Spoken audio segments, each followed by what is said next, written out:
Demands to improve the sustainability of the food systems that we use to feed the world are growing every day. Players in consumer products and retail have set aggressive targets to try to meet those demands. However, they're struggling to really achieve the transformational results that they're looking for, mainly because a lot of the decisions that are going to have the greatest impact on them achieving those strategies sit outside the four walls of their own operations. Those decisions are made by someone upstream from them that they'll need to collaborate with.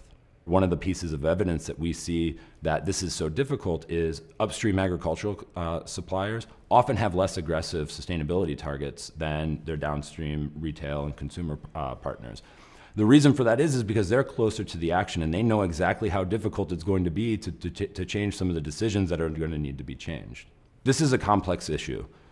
Some of the decisions are going to be financial. Do I invest these resources in order to make this process less resource intensive?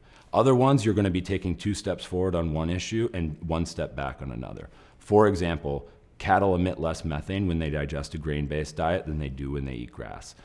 Should I move them to a feedlot earlier, but potentially not have them out in the field where consumers perceive cattle to be happier? The companies that are doing the best at advancing the ball in their industries follow a 3-step approach. The first step is map out the full supply chain. What are the sustainability outcomes that we're looking to accomplish? And what are all the decisions that happen anywhere that might need to be changed in order to influence those outcomes? Who's making those decisions? What are the economic and the non-economic factors that go into making that?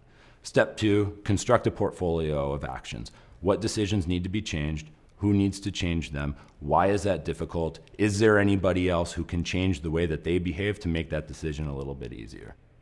Step 3, just get started. All of this is going to feel hard. Some stuff is going to be easier than other ideas that you may have. But starting the easy stuff first is going to create the conversations, it's going to create the alignment, and it's going to create the momentum that's going to be needed to eventually tackle the really tough stuff that's coming down the road. This is not just something that's unique to complex food supply chains. This type of approach will work anywhere where you start with a natural resource at the very front of your supply chain. It's worth noting, this is very difficult because of all the stakeholders that come into play when you start to do the mapping. But it's really worth doing. It's worth doing for consumers, it's worth doing for customers, it's worth doing for employees, it's worth doing for shareholders, and it's worth doing for the long-term viability of our planet and the ecosystems that we rely on in order to survive and live well.